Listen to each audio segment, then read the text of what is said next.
Please join me in welcoming Mr. Bill McGahan.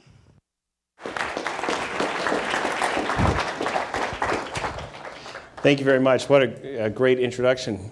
I didn't realize I had done all that. So it's great to be here at Georgia Tech. And I want to introduce a couple people here. First, my wife is sitting in the back, and I want to draw attention to her because I promised that I wouldn't.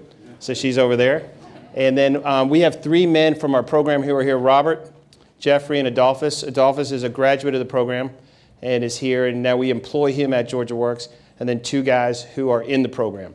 So I'm going to tell you a little bit about myself. Even though it was a great introduction, I got a slide, so I'm going to stick with it, and then and about the program. All right, so I grew up here in Atlanta, graduated from high school in 1980. I was an investment banker, moved back to Atlanta, involved in a bunch of charities, and then focused on homeless.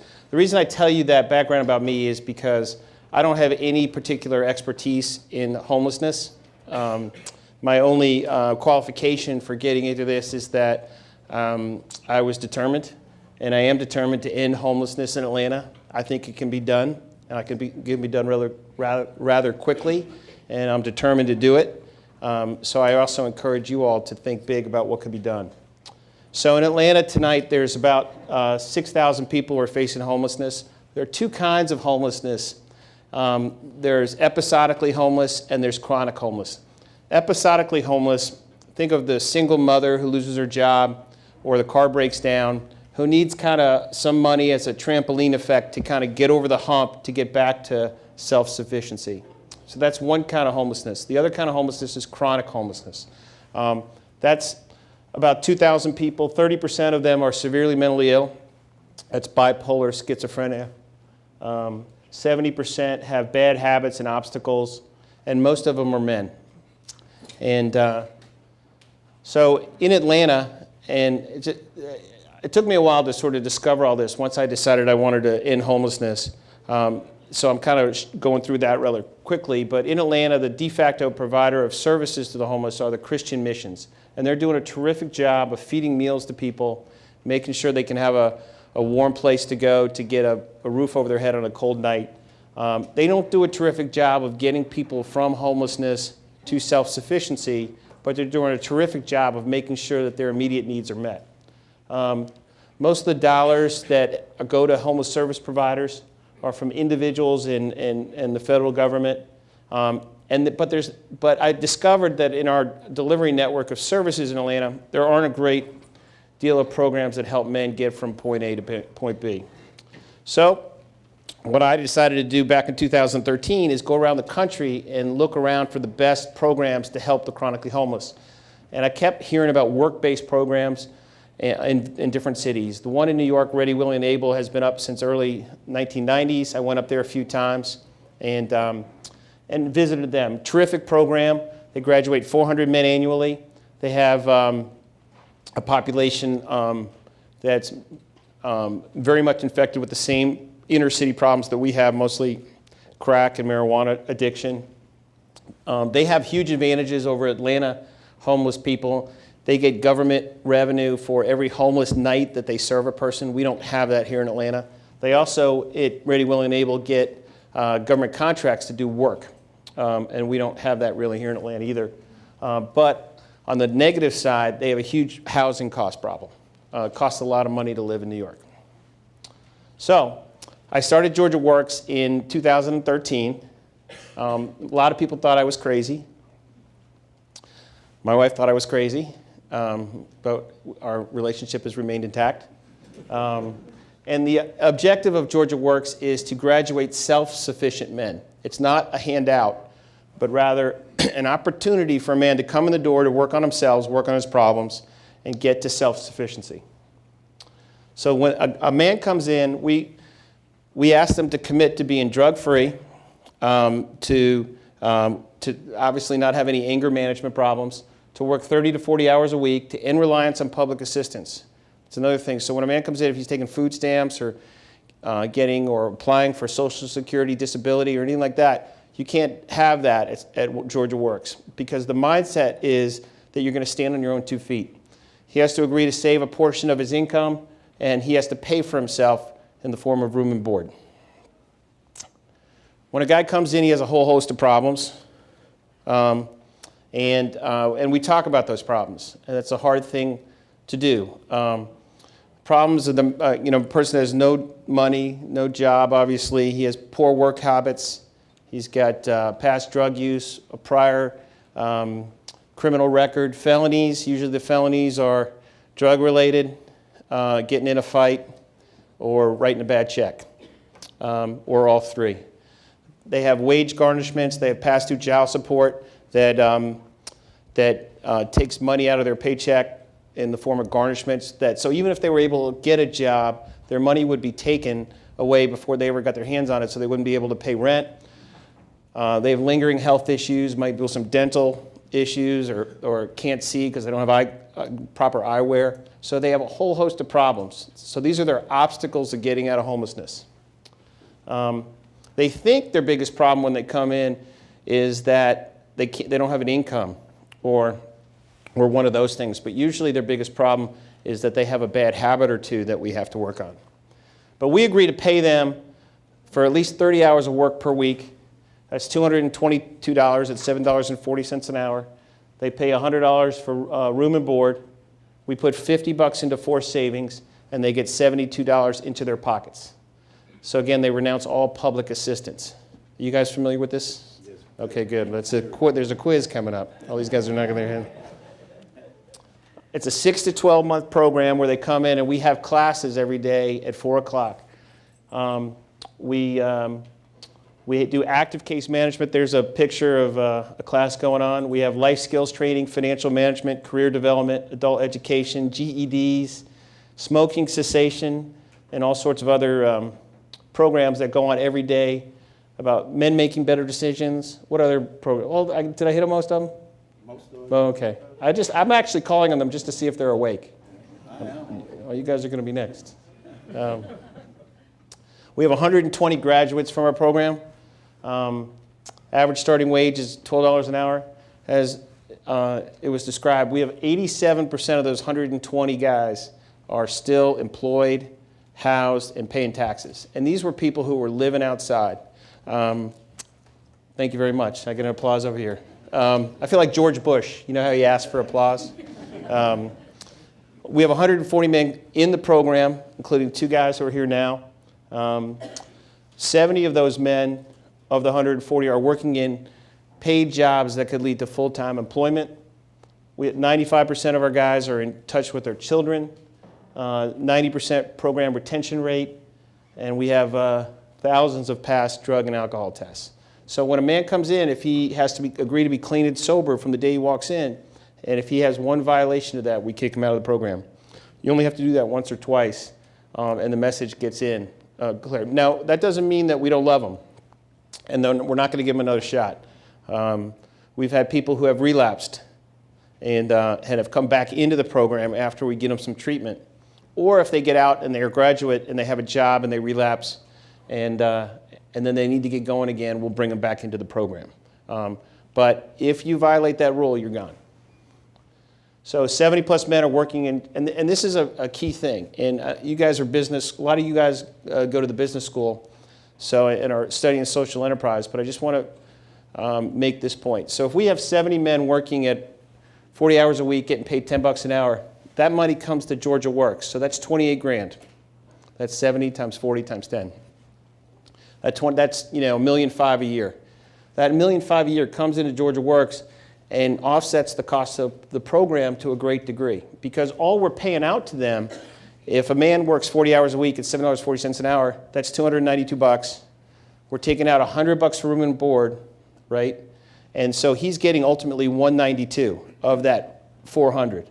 So there's a portion of that goes to paying for the overhead, the staff, et cetera, to the program. So, and we said we have 70 of our 140 men who are in paid jobs for private employers. Actually, today it was closer to 100 guys. So that's 40 grand. So that basically goes to offset the entire cost of our program because of basically the staffing business that we're running out of Georgia Works. That's pretty cool, right? All right. So our annual budget is about $2.1 million. You can see it's our payroll, our payments to the men, rent, food, and everything else. And again, paid labor pays for 75% of our annual costs. But we need about $500,000 a year in donations to make this work. So we go out to private employers. Virginia Highlands is one of our employers. Anybody here living in Virginia Highlands? Anybody seeing our guys walking around out there? We're going there Monday. We're going there Monday. We'll come by your house. Bunch of homeless guys cleaning up your yard. But we work for community improvement districts. We work for Buckhead CID.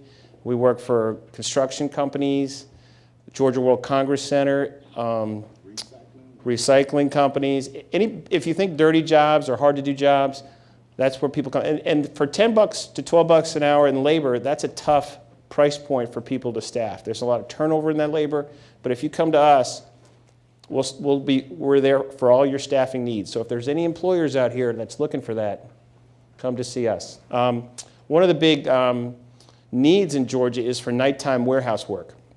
So you might have a company that supplies restaurants. Those restaurants will run out of things overnight. Electronically, that'll get transmitted to a warehouse who then has to fill that order on a pallet by the next day by the time they open up. And our guys are working all night doing that at a bunch of different distribution companies. We promise to be eager and on time, drug and alcohol free. Another advantage that we have over a traditional staffing company is that if a man relapses or gets drunk or something like that the night before, we're going to know about it, replace him with someone else, and then show up with a full contingent of labor at 9 a.m. A typical employer will find out about that labor shortage around 9 or 9:30 or 10 and then have to scramble to replace that person, when we'll anticipate that need and show up with a new man. How we measure our success: 3 principal ways, or 4 different ways. We graduate men to, how many men we graduate to self-sufficiency? Again, 120, with more happening every week. How much it costs us to graduate each man? It costs us about $7,500 to get a guy from living outside underneath the bridge to being a taxpayer. And the success of each graduate, 6, 12, 24 months out.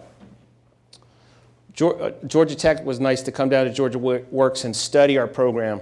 And 4 nighttime MBA candidates came down and quantified that for every $1 invested in our program, there's about an $8 return to the community, mostly due to the savings from reduction in criminal recidivism and those sorts of things, increase in taxes and those sort of things. I think that they understated how good we are, but we'll take 8-to-1 return anytime. These are some pictures from our facility. Guys, that's where work works. I came up with that tagline. I kind of like it. Like that? Yeah. See, it's all W's at the beginning of each word. So it just kind of rolls. And the guys here are wearing our uniforms and our hats, and you can see them sometimes out. That's our wall of fame. It's a little fuzzy because I have a really cheap camera, and I need to get an iPhone. But each one of these guys up here is standing with their case manager, and that's our 120 graduates. And what we have up there is each guy, where they're currently working, how long they were homeless, and where they're in their current starting pay. And again, I told you our median starting pay is $12 an hour, but some guys are coming out of Georgia Works getting paid $40,000, $50,000 a year. I mean, it's not Georgia Tech money, but it's good money. That was another joke. Commercial truck drivers are in huge demand. If you have your CDL, and let's say you ran into a problem in your life, but can get your life and your habits straightened out, there are people lining up trying to. Construction workers, huge demand for construction workers. Huge labor shortage, again, at that price point in labor. 120 graduates. We put this on a very high-tech whiteboard because the whole point of it is that we want it to keep moving. 120. These are the men currently in the program. 140 men. It varies between 130 and 140 right now. We're going to go up. We're going to continue to grow it, go up to 150. And they come from all sorts of places, and about half of our guys are from the city of Atlanta proper. Adolphus here was born across the street from Grady, and Jeffrey was born in Augusta, and Robert was born in Florida. I remembered that. It was pretty good. Pretty proud of myself. But about half of our guys from the city of Atlanta, about 2/3 of our guys from Georgia, and the rest from everywhere else. Median age of our men is about 35 to 40, but we got a lot of guys who are 20, and we got a lot of old guys, really old guys. But these are a list from our employers. Again, our employers come in, and it's, they have huge problems with, again, staffing this labor. So we've hit a good business cycle to help these folks, and we're going to try to do that. We've raised money. You guys know about Whitehead and Woodruff Foundation, lots of Coca-Cola money. We went in and spoke to them, said we wanted to start this program and that we were going to pledge some of our own money to do it. And the meeting was less than a minute before they agreed to help us, and which was discouraging in one sense because I should have asked for more money. But they've been huge supporters. We've gotten a lot of recognition from a lot of politicians. Tom Price is right there. He asked me to come up and speak to the House Budget Committee, and Governor Deal, and here's Adolphus right there when he was on the news. And there's Mayor Reed. And what that means to us is that when we have an employer come through or a customer come through, they don't have a lot of time to investigate whether we're a credible organization, but that adds to our credibility. And that's basically all it does. We haven't been able to get any contracts out of the city of Atlanta or the state of Georgia, but it's helped where it can help. I put that sign up because it's all about personal responsibility. I'm going to get that same banner and put it up in our living room, I think. Uh-oh, I hear uh-oh over there. But it is about personal responsibility. We have men that come into our program, and we do intake every week, and they sit there and you go, why are you homeless? And they go, well, I'm homeless because I was living with a buddy of mine, and his girlfriend didn't want me there, and she kicked me out, so I'm homeless. And I go, okay, well, tell me about your past. And he's got 4 DUIs, and he lost 4 jobs because he was drunk on the job or didn't show up. And I go, you're not homeless because the girlfriend kicked you out of the house. It's not why you're homeless.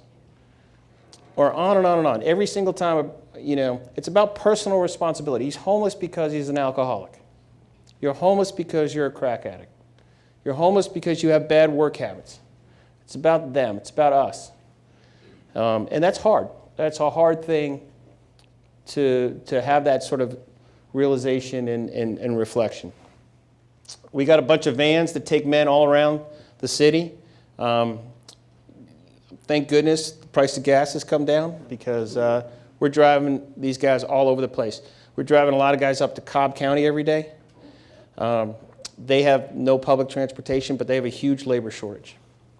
And those are some of our construction. Lots Appeal is a company that cleans all the strip malls in Atlanta that are Kroger and Publix anchored. So at nighttime, they need a crew that go in and clean the parking lot. Those are our guys that go in every night and clean that. Evergreen Construction, Recycling, Property Management, Southern Aluminum Finishing. And the Ritz-Carlton. We've got a lot of guys working over there cleaning rooms. So we've raised $2.4 million from 18 families and foundations. Whitehead has pledged another. You saw the sign said they had $700,000. They've given us. They have another $300,000 they pledged. And we've got a lot of money. We've got $1.5 million or so in the bank. And I tell you that because there's no shortage of capital for good programs and good ideas and good execution. And there's plenty of money out there. The scarce commodity is what I just said. It's about having a good idea and executing it well. That's the scarce commodity, not capital. So here are proofs, our demonstrated results. $7,500 to make a man self-sufficient. That number is coming down dramatically. I think we're going to have that down under $5,000, once we get going, economies of scale, all those things Georgia Tech teaches you. Efficiency, overhead, operating leverage. Right now, I don't know what I'm talking about. I'm just throwing out terms. But that number is going to come down dramatically. And again, that compares to $18,000 to incarcerate a person. It's a good deal. Our graduates are successful. When they're not successful, we tell them that we will always be the couch. If they don't have a big brother, they don't have a family they can go back to. If they're trying to live their life the right way and their employer has laid them off or they're downsized, they can always come back. All we ask is just try to live your life the right way, and we'll be there for you. And $8 returned for every dollar invested. That doesn't count the fact that quality of life downtown has improved. Crime goes down because it's not committed. People don't go to the emergency room, and all those other sort of soft costs that are much more difficult to measure. So with that, that's our program. I invite any of you to come down to Georgia Works and come on down. You'll really enjoy it. You'll enjoy the people who are in the program. Some of the nicest people you ever will meet are homeless people, particularly homeless people who now have another shot. Extremely grateful. So thank you all very much for your time, and I'm here to answer any questions.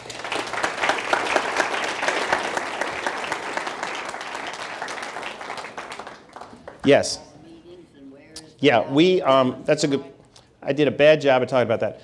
We are housed in the Gateway Center, which is downtown. The Gateway Center is a homeless services place, which is located across the street from the courthouse and the city jail downtown. We pay rent. We pay about $300,000+ a year for our space and our food. So we're self-sufficient. We ask our men to be self-sufficient. We're self-sufficient, and so that's where we're housed. That's where Now, the second part of your question, I thought you might be asking too, and I'm going to answer that because I thought you might be going there too. Is where do we get our guys' apartments? And it's crucial when a guy is in our program and he gets exposed to a job and gets hired full-time for a job, that he gets an apartment that he can then get to that job. So the coordination of the job and the apartment and the transportation is key, because a lot of times there are great jobs, but people can't get there. So we have a huge advantage where guys are in our program, they get a full-time job, and then they go looking for their place to live. The second advantage is that we give those men is oftentimes people might be reluctant to give someone with a criminal history or whatever a place to live without the backing of an organization like us behind them. So we'll say we'll help with credit guarantee, we'll help with security deposits. We want to get that man into the program, into the apartment, and then even if that guy then relapses or has a problem with that apartment, let's say it's a year lease and you're 5 or 6 months into it, we'll have a relationship with the property manager where we can then replace him with another person so they can keep the rent stream going. So having an organization behind the individual homeless man helps him kind of get on his feet. Yes. I didn't hear you mention anything about women. I know typically more men are homeless than women. Do you house women, help women? No. And the reason for that is there's some great programs, City of Refuge we were talking about earlier today, that only helps women and women with children. They do that. We have found as a homeless service provider community that separating men and women out of buildings is better than keeping them in the same facility, even if they're segmented by wing and all that, because there's a lot of domestic abuse and situations that you need to have them separated. It's easier for everybody. People can work on their problems and all that kind of stuff. So we don't do that. And I think that it brings up another point, which is it's really important for organizations to stay focused. Decide what you are, decide what you're not, and then do what you are very well. Because once you start spreading out your focus, you're not going to be as effective as your main goal. Bill? Yes, go ahead in the back. Yeah, 3 questions. First of all, great program. Yeah. Let's go one at a time. Okay. My memory. Okay. Okay. How do homeless men find out about Georgia Works? Well, we go out to our provider network. Remember I told you about those Christian missions or those missions that provide the daily services to keep people alive? We'll go into those facilities and talk about our program. So we'll stand up in a room this big, say we're Georgia Works. If you're a similar sort of thing, if you're interested, come on in. So we'll go out to that. Secondly, they're just walking in now. Adolphus, who's sitting down here, he was, I'm going to talk about Adolphus. I've asked him if I get it, but he was living homeless in Atlanta for a long time, 30 years plus. Crack, all sorts of petty crimes, survival crimes. When the homeless is a community, just like Georgia Tech is a community, although a little different. But they all know one another. And they see Adolphus now being successful and clean, multiple years clean. And they say, if Adolphus can do this, he was, living outside for many years. And so we get it through word of mouth, and we get it through presentations. Question number 2 is how do you pay them specifically? In cash? Is it a debit card? Like how do all right, so that's how we pay the program participants. Mm-hmm. When they come in, a lot of these guys don't have bank accounts. Virtually all don't have bank accounts. A lot of them have wage garnishments. So initially, we're going to pay them a lot of times in cash. For the first 30 days they're in the program, we're going to pay them $10 to $15 a week to do chores around our facility. I'm speaking too fast, so I start to slur my words. But $10 to $15 a week to do chores around our facility, and we'll just pay them in cash. We have a program with Wells Fargo, which we have called the Third Chance checking account, where they're not going to get checks, they're not going to get debit cards, but it's a place for them to store their money. So after they get that established, we do the electronic payment into that account. And let me just make one other point about that account. When you're walking around downtown Atlanta, if you have all the money that you have in the world on you, and someone comes up to you and says, "Give me your money," you're going to fight the guy. But if you have a place now that you can store your money, and someone comes up to you and all you have is $5 or $10 in your pocket, says, "Give me your money," you might say, "Here's $5, get out of it." You're not going to get in a fight with the guy. So a place just to store their wealth, that they know that it's safe. And let me tell you, a couple $100 might not mean a lot to you, but to a guy who doesn't have any money, that's a lot of money. And then they start to get $1,000, $2,000. It's a really good feeling for them to have a place to put it. Sure. And thank you. And last question Yes. is, how do you stay in contact with them through the program? Do you give them a cell phone? When they're in the program, Yeah. most of the guys come in with the cell phone. Where do you guys get your cell phones? Well, what we do as a staff, we make up a phone list of the guys that have a phone, and they have to leave their number and we also give them any staff member that they have to deal with, we give them their number so they can keep in touch. So we have a phone list. Okay, so they come in with their own It's like a Georgia Tech Facebook deal. Yeah. We have the same thing. Thank you. Okay. Yeah, over here. You have to turn that up. You guys don't know how to use technology around here. That's your biggest. Well, I think what I'm saying to next will be really embarrassing, that as a researcher, I didn't know what to do with this. As a researcher in operations field, I was very happy to know about your focus on operations, and you plan to bring your costs down with operations efficiency. I have a little technical question.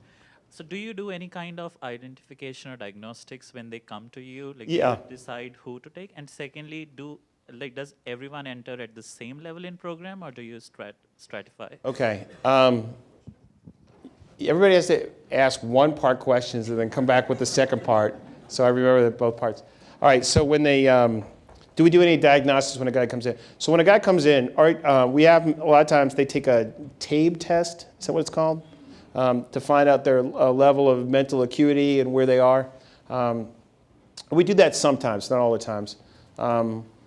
Most of the people that come in are high school grads. We have some people of some college, and then we have, I guess, about a third of the guys who come in, they don't have their high school grad. It's 10th or 11th grade, they dropped out. But despite that lack of formal education, most guys are pretty smart. They've just come from a horrible situation. They might not have any parents or foster kids or bad role models or, so the lack of or formal education doesn't mean they're not smart. So we get guys who are pretty smart. And, it's pretty apparent when someone doesn't have, a good formal education, like they might need to learn how to read better or they might need to work on some math or something like that. So that's that. The second part of your question, they all come at the same level. Everybody comes in the same level. We have found, and you might have found this too, if you go out on a date with somebody they don't tell you everything you need to know on that first date. Yeah, it's true. If they have some baggage, they might not be full. So when a man comes in, they want to get in the program, they want the bed, they see the jobs, they see people who are being successful, they want to get in. We find out about their problems over time. And they become more comfortable with us, and they realize they're not going to lose their place in the program if they disclose what's going on. Because a lot of these guys are a mystery. They'll come in and they'll go, they'll have no criminal record, no past drug abuse. They'll have a high school diploma, and they'll have been walking around the streets of Atlanta for 15 years. And we'll be, well, why don't you just go get a job? But it turned out there might be some huge trauma in their lives, or there'll be something else that they've experienced. We got about a dozen to 20 at any particular time veterans in our program. Many of them are dishonorably discharged. So you take folks who have experienced horrific things, and then they've maybe smoked some pot or something, and then they get kicked out of the military, then they're not allowed to have any benefits from the VA. So there's stories with every single person. If this was easy, we could do it differently, but every individual needs to be understood and get the services that they particularly need. And so we're trying to create sort of a mousetrap that has all those services, and then just apply the right portions of the mousetrap to each individual. Sir. Yes, Adolphus. Also, in the case, to answer that guy's question, it has a lot to do with case management. Some people have more barriers than others, okay? Everybody doesn't have drug problems. They just fell on hard times. They're not criminal. They don't have criminal background. They just fell on hard times. And then we help them get through those things. Okay, that's where the case management come in. And you don't come in on a different level, but you might have different circumstances that we have to deal with to get you back to substitution. Adolphus is going to be here teaching a class later, so just, and anyway, any other questions? Yeah, we have Go ahead, yeah. Can you talk a little bit about the growth of the program? Growth? Yeah. Okay, so when we started, it was scary. I'd never started any program like this before, and we were 35 beds up until December of 2014. So we had 35, 40 beds. Adolphus was one of the first guys, third guy in the program. He was quiet back then. And we were 35 beds up to December 2014, and then grew, and then we're starting to see great results, able to show donors and others that we were seeing the results that we were. I thought we were going to get government contracts from like they did in other cities. We didn't get it, so we audibled to using private employers, and that turned out to be a blessing because it's harder in some respects because you have to be customer service oriented. But on the other hand, it allows individuals to get in front of people who could ultimately hire them. So while we're working on their life skills and their obstacles, we're able to get them basically an employment tryout. So that meant, though, that we needed to hire people to run the staffing business because I originally thought we were going to just get a couple of contracts and we'd be on our way. So then we've had to grow the organization in different ways than I originally thought that we would.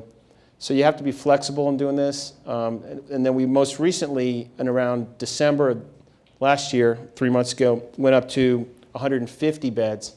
So we're about 100, so we've gone to 150 people. Now, again, one of the great things that's happened is the growth in our staffing business from 15, 20 jobs 15, 16 months ago to now 100 jobs this week, but on average around 70 jobs over the last 2 or 3 months. And that creates opportunities for the guys. It creates money to offset the cost of the program. And the goal is to grow it until we have nobody else coming into our lobby. I would love to be out of business. I really would be. Or to morph the program from treating people who are chronically homeless, and again, men who have been homeless for decades, walking around downtown trying to figure out a way to get out of their predicament.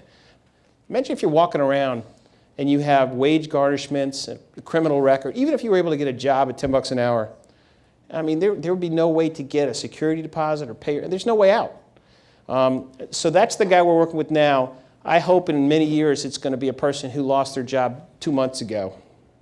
And we're the trampoline that gets them back up going. But we're still working on that chronically homeless person. A follow-up to Yes, that. you can. So- You have the microphone. What are we going to do? So if you have 150 beds now, so Yeah. in increasing the number of people that you can service means that you have to increase the number of beds that you have available. Yes. So as you look at like growth over the next 2 or 3 years with the number of people you have coming in, are there plans in the organization to look at alternative models where No. you're not just We are in a facility that has 4 floors. We're the entire second floor, and the first floor has a small little dorm on it. But so we're the second floor and the first floor. They have the third and the fourth floor. There are some empty places there. We can continue to expand in our current building. We could take over the building. And our rent will go up, our costs will go up, but if then we'll grow our costs, case managers, vans, and then hopefully we'll continue to grow our jobs, and with the end goal being to help homeless men. Yes, I know you. You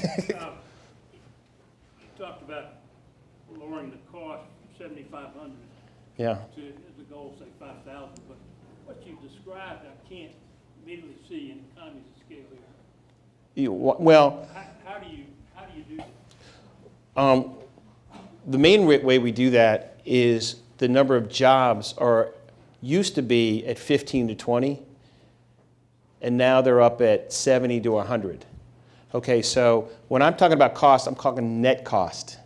That's our revenues offsetting our costs. So our program costs of staff, vans, all that stuff, it's going to continue to grow, maybe linearly.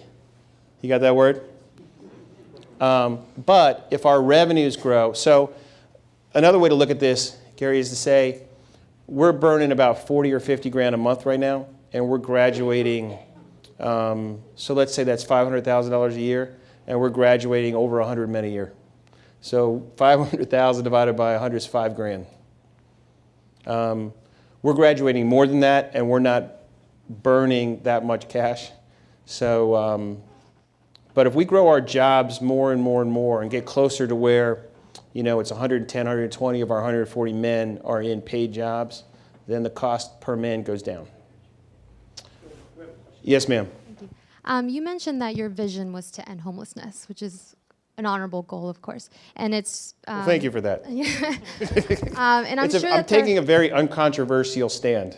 Sure. I'm going to end homelessness. Anybody against that? Okay. Nobody's against it. And I'm sure that there's other organizations in Atlanta like yours that have either the same goal or similar goals. So I'm interested in how you might network with those organizations in order to achieve your major goal. Well,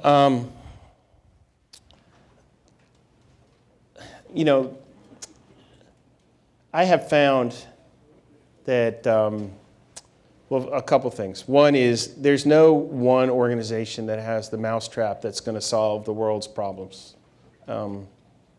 It's just not, because individuals are all different. There might be, there's a single mom out there with 2 kids that needs a place to go. We can't, we're not for them. They should go to the City of Refuge or Atlanta Mission or something like that.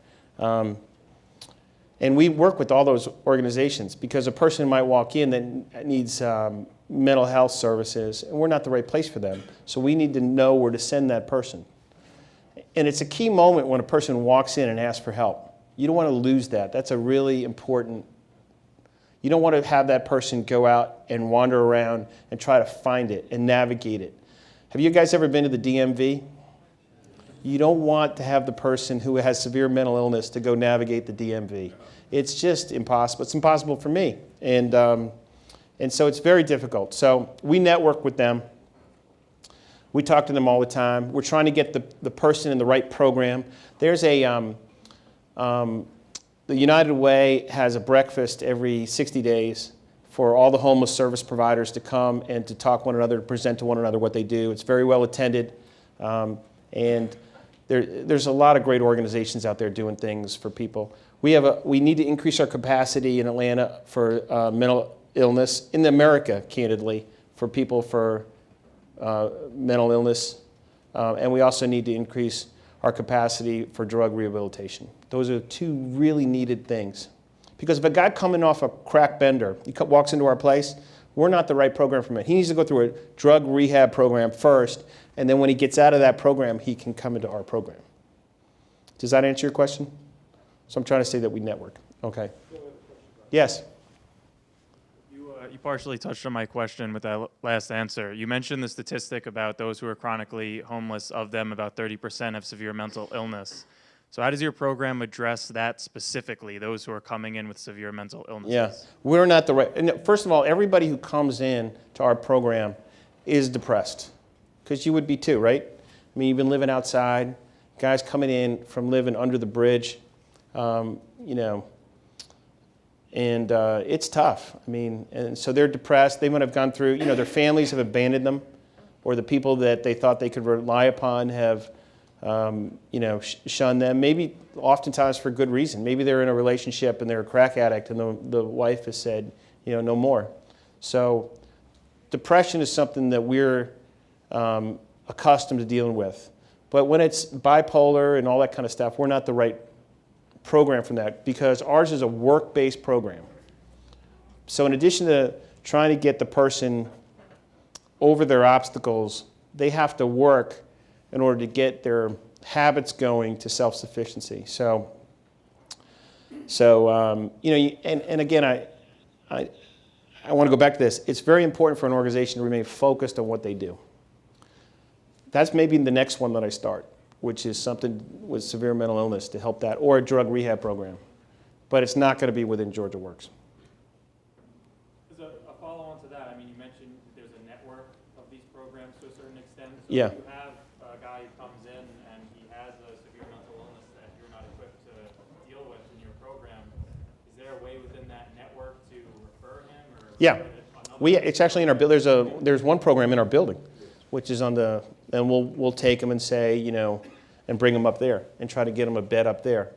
But we need increased capacity because they're short on beds. I mean, the de facto provider of mental health services in our city, in our country, are the emergency rooms in the police department. It's horrific. Well, we do try to get them help. We try to get them help. Do you have an alumni program, or are you thinking about having one? It seems to me that the community is really important to these men, and you go off and you work on your own, you get your own apartment, you know, that's... It is. That's so cool. And they could also help each other afterward. Yeah, and a couple points on that, Professor Baum, is one, these guys are lonely when they come in and when they leave. A lot of times they don't want to leave because they're clean, they're with a bunch of people who are working toward the same goal. They're in a dorm. They're essentially in a dorm.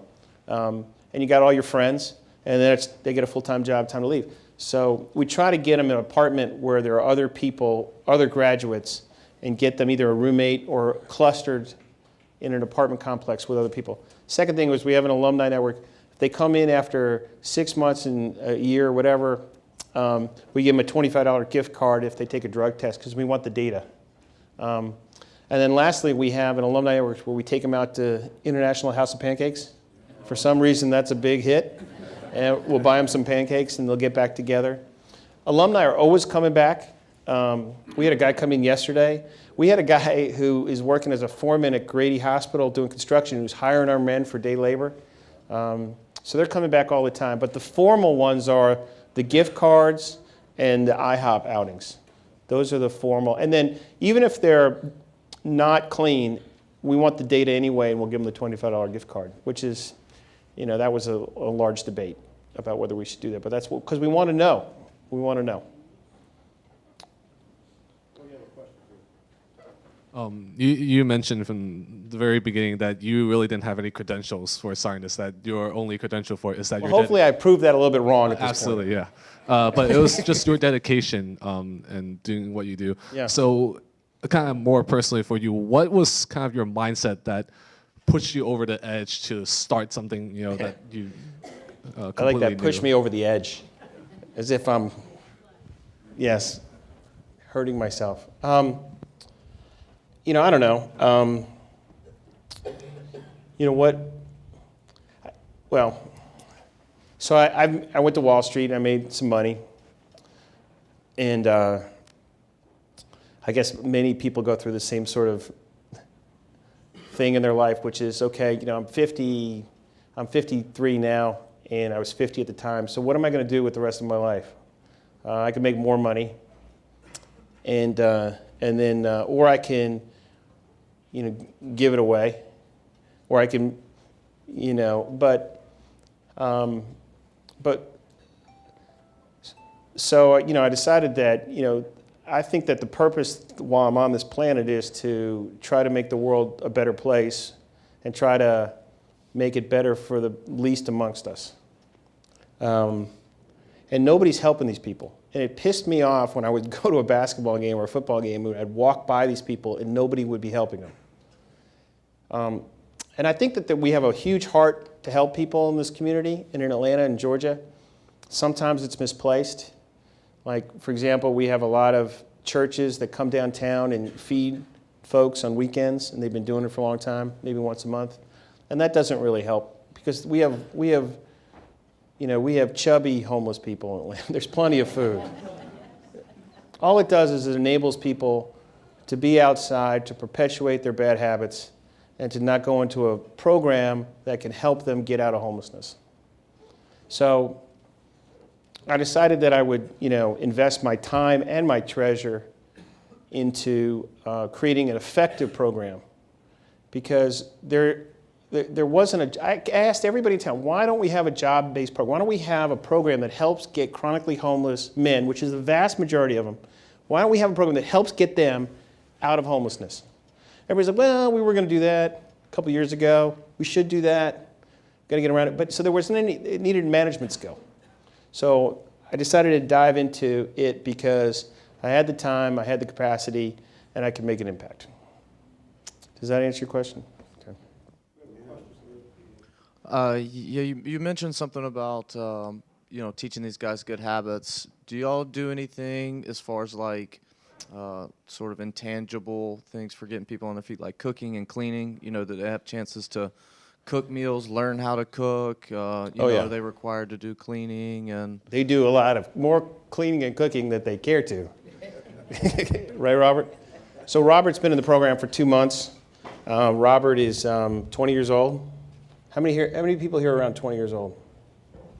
So Robert, I'm going to talk about you a little bit. I hope it's okay. So Robert grew up without a mom and a dad. Was down in Florida. Had a person who raised him that you know, his mom and his dad were struggling themselves. Not great role models, and made a bunch of bad decisions. And then once he got caught for selling drugs, violated his parole, went back to prison. But now Robert comes to Atlanta, and he's trying to do the right thing.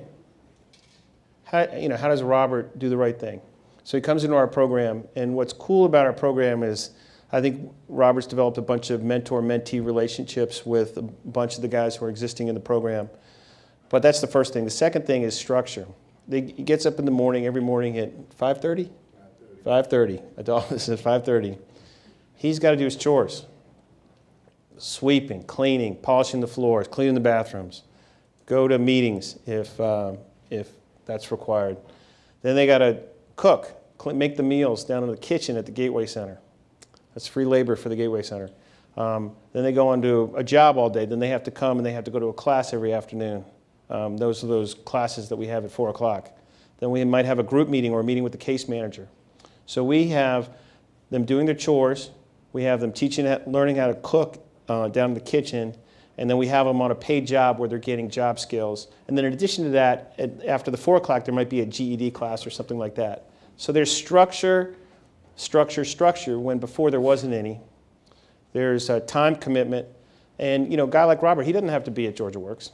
He could be anywhere he wants to be. But he's decided that, you know, he's going to be here and he's going to live his life the right way. And so, but we provide a lot of structure to those guys, and I commend them because it's hard. It's not easy. If you were acting this way before, to change that and to have a lot of structure. It's a difficult decision, and difficult to do it, but it's rewarding for the guys. So, yes, ma'am. Hey, he's got the microphone, so you're out. Go ahead. Two questions that I'll ask sequentially. How much demand is there from homeless people, and how do you manage that? There's a lot. I mean, when you say demand, you mean for guys who, if 50 guys walk into our program tomorrow and they're all qualified and they all want to do it, we're going to take them. You know, I'll go down to the gateway, my landlord, we'll put bunk beds and, and we'll figure it out.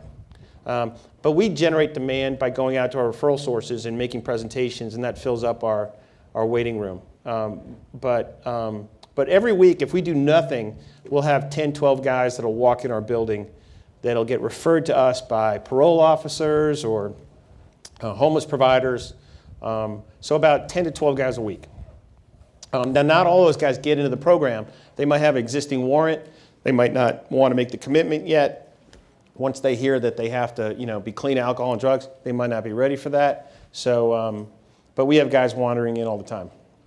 And you're able to take them. You don't have a waiting list if they're qualified. So we don't have a waiting list. I'll tell you a little bit about our intake procedure. We might have at any particular time, we'll have a orientation scheduled. Let's say today, what day is today? Today's Wednesday? Wednesday. I don't know why I'm looking at our guys in our program like they're the only people who know what day it is. So we might have an orientation scheduled tomorrow. We might have a dozen, 15 guys that come to that. We ask them then to come back on Friday for individual meetings with case managers. We might then have them come back on Saturday to kind of more meetings, and then I might do final intake on Sunday.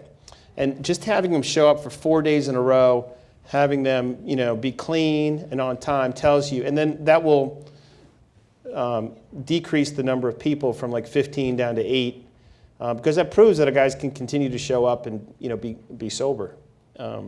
So that's our intake process, by just making them come back the next day. Right. And then the second question I had is, what's been the hurdle to getting a contract with the city or agencies like that? Apparently there are businesses out there that do a lot of work for the city, that know people in the city, that like that business. Contracts in New York are different from here. And also, people in New York live with homeless people more than we do here, candidly. The Upper West Side of Manhattan has homeless people who live in it. Homeless people in Atlanta live downtown. Most people in Atlanta don't live downtown. So they have a vested interest in trying to figure out how we're going to get these people off the street, out of our neighborhood and all that. So it's, and candidly, in the South, downtowns after dark, generally speaking, are not, vibrant places to go because of the perception, I think, of crime and homelessness. So, so they've gotten contracts because the communities have, wanted an answer more. They also have different cities, picking up the trash in the Upper West Side and then doing snow removal. We don't have those kind of contracts. We don't have a cement landscape that, needs those kind of services. But it's a community that's demanded a different solution. Anything else? I've talked too long. Okay, two more questions. Okay, go ahead.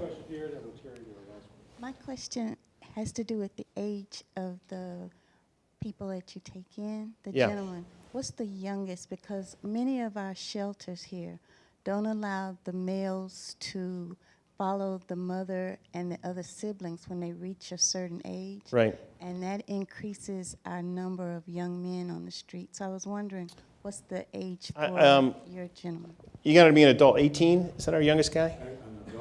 18.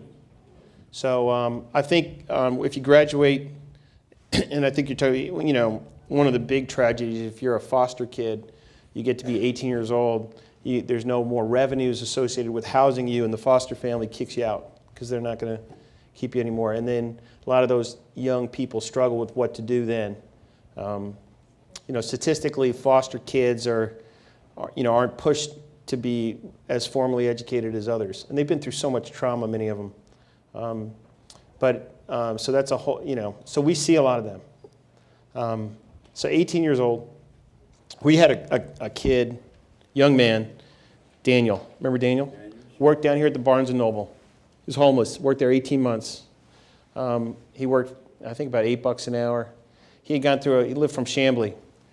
He had gone through a massive divorce in his family where the mother and the father had really gone to war with one another. And he lived in the house. In his junior and senior year of high school, he homeschooled, stayed at home, played video games, smoked pot, basically, stayed in the house while the parents warred with one another.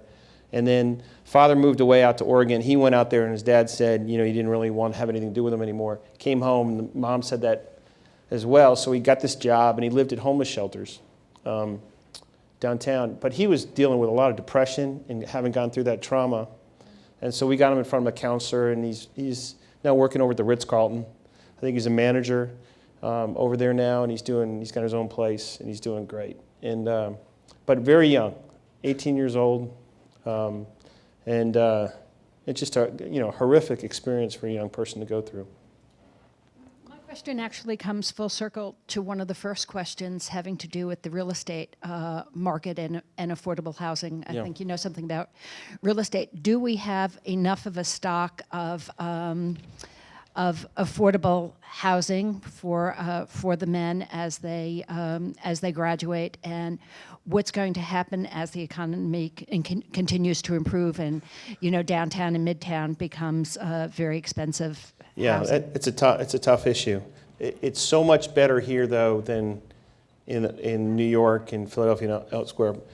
How much you pay in rented office? About $500. Do you have your own place or do you have a roommate? Own place, $500 a month. So our guys are getting apartments for $500 to $800 a month. Most of them, $500 is a good deal. A lot of them are. You guys are all paying about $500 a month? No, I'm just kidding. These are not the standard. These aren't bucket apartments. They're not midtown apartments. They're down in Lakewood. They're down at apartment complex that are on the borderline, but they're not great. They're not great communities. They're poor communities. And so you might get a 2-bedroom for $1,000 to $1,100. So they're not really Buckhead. There's not competition, for the midtown market. Nobody is going to Georgia Tech or staying at these places, but they're on the MARTA line. They can get a MARTA card and get to work, and that's much better than being homeless. Much better. Can I get an amen from the front row? Thanks for coming to Georgia Tech, Bill. Thank you very much. All right, thank you all very much.